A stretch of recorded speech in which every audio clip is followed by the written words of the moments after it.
Now, between 2020 and 2021, almost 15,000 people packed up and left Dallas, and most of them are not moving back. Now, I know you hear about how fast Dallas is growing, but there's an underlying portion of the population that is shipping out of town, and most of them are standing on business. No, I stand on business with that decision. And if you've been thinking about moving here, then this may be some relevant information for you. So today we're gonna go over several reasons why, and they get progressively worse as we go deeper into the video. So when you look at any public forum, whether it's on Reddit or Core, is that how you say that? You're going to see this one comes up a lot, and that is going to be commuting. You're 100% car dependent here in Dallas, and it's not even a question. Do we have some public transportation? Yes, but it's not going to be feasible for most people. You know, the stations are only located in a few places and the only ones in certain areas. Now, that doesn't mean you can't walk around your neighborhood and your community, but when you need to get around the Metroplex, you're gonna have to drive. This reminds me of the Gamez family. We just closed on their home in Dallas, and they moved here from a place with a lot of public transportation that was readily available. You know, they had stations all around with different access points. It was a father, his wife, and 3 high school girls. So you know they had a little bit of stress going on, especially after we explained that you're gonna need a vehicle here in Texas. But you know, we were able to find them a really walkable community with a lot of their must-haves within a few mile radius, so it definitely helped them in their adjustment to the South. If you just look at a map of the Metroplex and say, well, I plan on living in this area and then I'll just commute to work, well, that's fine, but depending on where you're living and where you have to travel, you may still need to go 20 minutes each way, right? And that's on the low end. And this is an issue for a lot of people. You know, they talk about this because when you look at a map of Dallas, some of the areas actually don't look that far from each other. When you get on the highways, man, these highways are massive and they're really, really long. It could take you a couple hours to drive some of these circles around the Metroplex. And if you add in traffic, it's gonna take you some time. So being car dependent, not being able to get from place to place or commute to work quickly is a huge reason why people are leaving Dallas. Now, if this is your first time to the channel, my name is Mark with the Property Brothers, and we help people buy, sell, and relocate to the Metroplex. We take calls from clients every single day, and we'd be happy to help you take your talents to Texas. You know, feel free to book a call, shoot us a text, send us an email. All of our contact info is down in the description below and pinned to the top of the chat.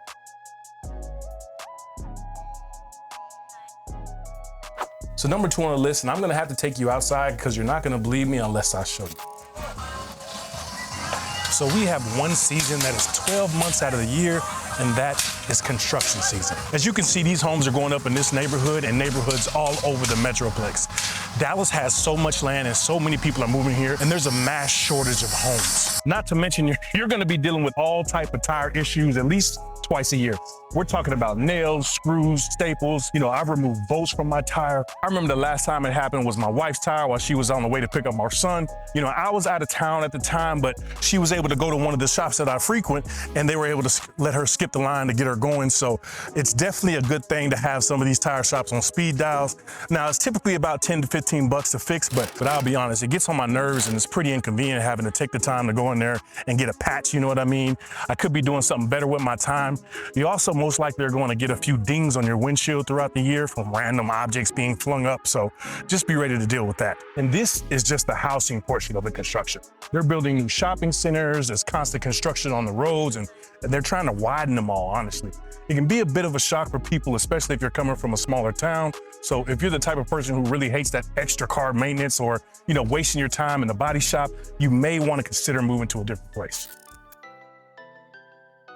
Now, the next one is going to be suburb dependence. So it's very, very important that you move to the correct area out here in Dallas. You know, a lot of the times when you're doing your research, you know, I did the same thing before I moved here. You may read about the area that sounds like it's perfect. You know, the birds are chirping just right. You think you found the perfect area for you and your family, and then you end up working somewhere completely different. Or the activities that you know really enjoy are in a different area or a different city or suburb. And I'm telling you right now, that commute is going to make you hate living in the DFW. So making sure you move to the right area is going to be pivotal in your relocation. Getting the information tends to be the hardest part, and that's where me and my team come in, and that's why we've been able to help so many people successfully move down to Dallas. You know, we help eliminate all the areas that won't work for you and then hone in on the ones that really will. Now, the one good thing about that is when you do find the perfect place that has all of your sporting activities, it's going to have have all your hobbies and all your grocery stores.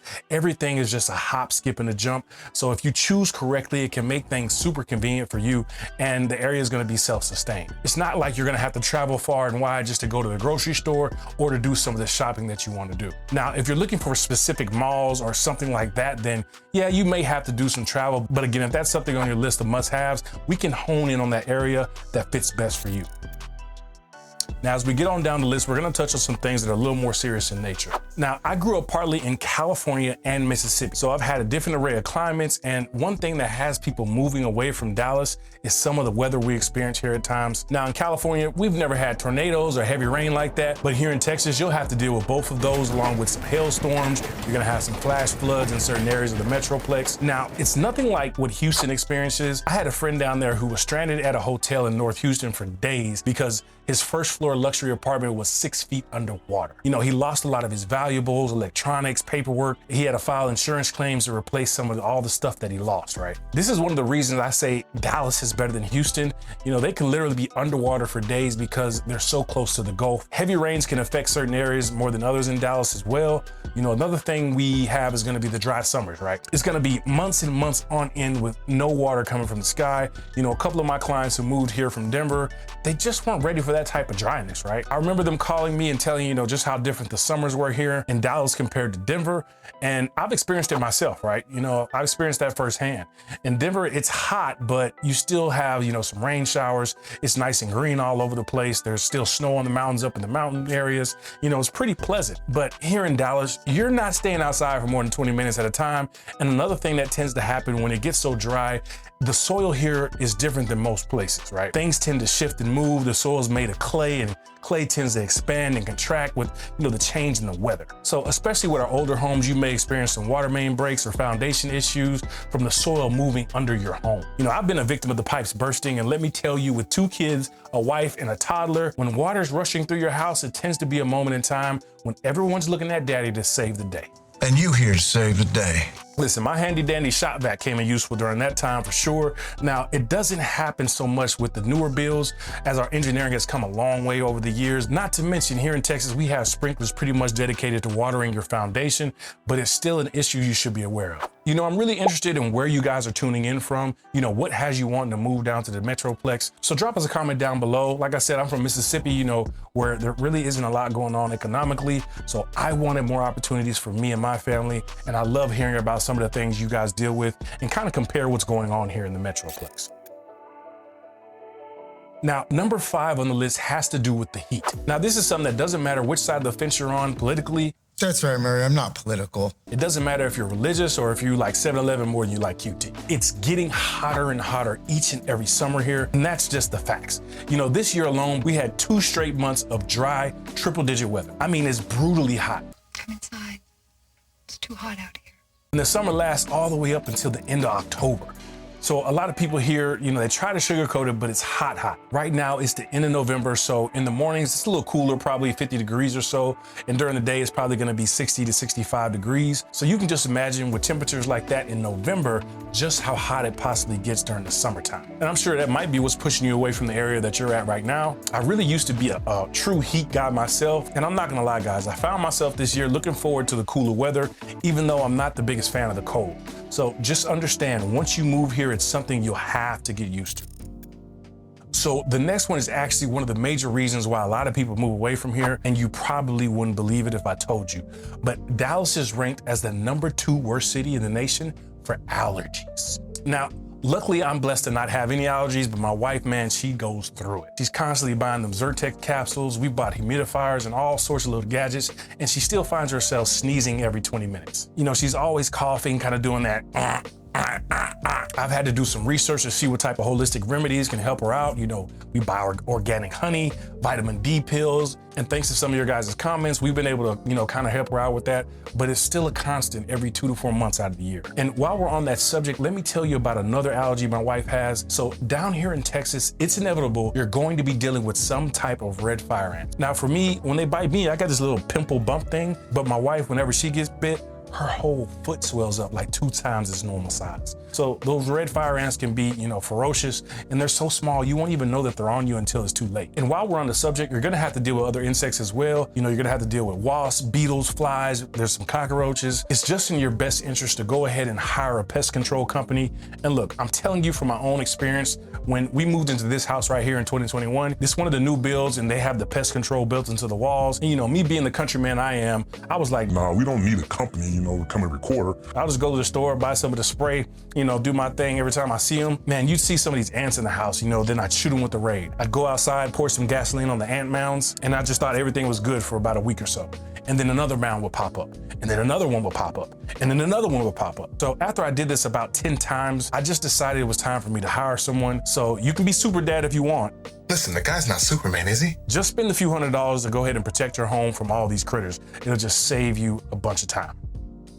So this next one on the list is gonna be a super serious reason why a lot of people have chosen to leave. That is gonna be because of the property taxes. I've covered this on other videos, so I don't wanna go too deep, but what's basically happening is in the state of Texas, they do what's called a desktop appraisal or assessment. So that basically means that they're just going around looking at what other people in your area are selling their houses for, and then attaching that price to your house. So in essence, no one is even coming in to look at your home. No one is coming inside your house. I don't even think they drive by. They take pictures from online, or maybe even like a drone shot. And I think that they maybe use like Google Streets or something like that. So, it's borderline predatory in my opinion. Some of the people have seen their property taxes go up by 15 to 20% in a year alone. Take this for example. This is one of my properties right here. I have an Airbnb in Grand Prairie, and we bought that thing for 200 grand in 2021. And I just got the property tax bill, and as you can see here, they're valuing my property at $260,000. And that's in under 2 years. Now I'm an agent, right? And if I was to try to sell this property right now, the most I could possibly sell it for